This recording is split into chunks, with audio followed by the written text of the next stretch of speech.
Pass কৰা নাকি pass কৰক দুজনমান পাস কৰি ও পাসটো পাস কৰি দিয়ে নাই সম্পূৰ্ণ কৰি পাস দিবি দেই নেক্সট জন আই যায় আৰু এজন নেক্সট হবে তুই যা বুঝলে তো আৰু নেক্সট আই যা সাৰৰ লগত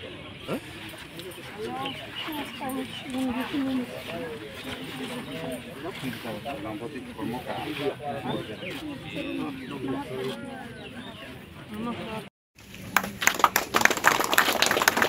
ইয়াৰ পাছতে আমি আচলতে বিশিষ্টভাৱে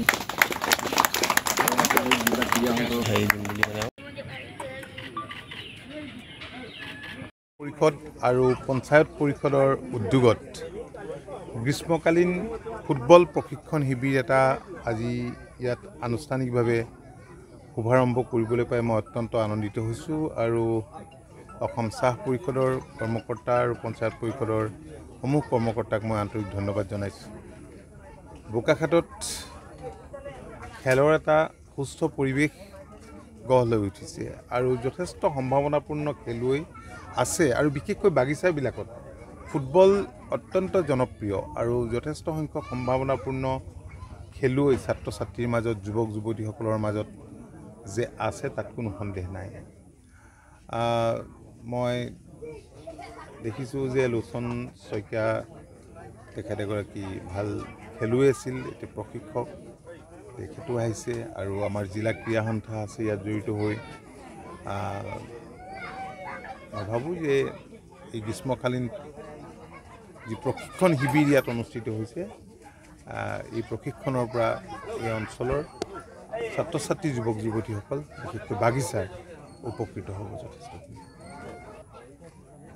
মই শুনা নাই ক'ত কি কৈছে, কিন্তু আপোনালোকে জানে যে অসম গণ পৰিষদ দল ৰাইজে গঢ়া দল, তেজেৰে গঢ়া দল।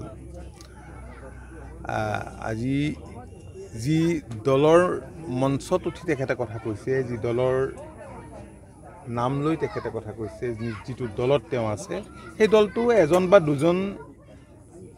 দুজন লোকক ৰাজনৈতিকভাৱে সংস্থাপন কৰিবৰ কাৰণেই জন্ম হোৱা এটা দল। সেইটো দল এজন, আৰু এটা দল আছে দুজনমান লোকক সংস্থাপিত কৰিবৰ কাৰণে।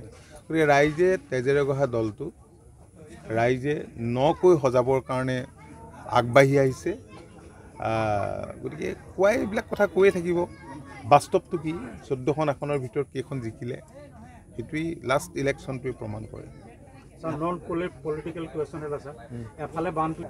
মোৰ সমষ্টিটো এটা সমস্যাবহুল সমষ্টি আৰু বিশেষকৈ বানে প্ৰত্যেক বছৰে সমষ্টিটোৰ আধা অংশ ডুবাই প্লাবিত হয় আৰু ইয়াৰ উপৰি যথেষ্ট ক্ষয় ক্ষতি হয়। ঘৰ দুৱাৰ, গৰু গাই, খেতি বাতি, অন্যান্য সা সম্পত্তি বিনষ্ট হয় আৰু এইবাৰো আগতীয়া বানে যথেষ্টখিনি ক্ষয় ক্ষতি কৰিছে। আপোনালোকে দেখিছেই যে প্ৰশাসনে যিমান পাৰে আমি কৈছোঁ যে কোনো পাবলগীয়া মানুহ যাতে ৰিলিফৰ পৰা বঞ্চিত নহয় আৰু ইতিমধ্যে এছেছমেণ্টবিলাক খুব ক্ষিপ্ৰ গতিৰে চলি আছে। কাৰ কিমান ক্ষতি হ'ল নহ'ল এইবিলাক খুব ভাল ধৰণে চলি আছে আৰু আমি ৰাজ্যখনত 29খন জিলাই বানত আক্ৰান্ত হৈছিল।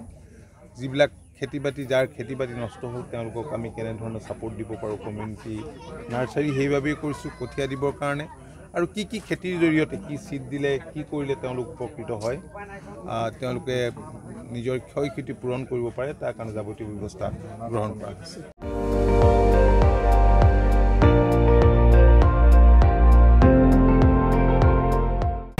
আপুনি চাই আছে ND24, সৰ্বশ্ৰেষ্ঠ নহয় সৰ্বোত্তমৰ দৌৰা।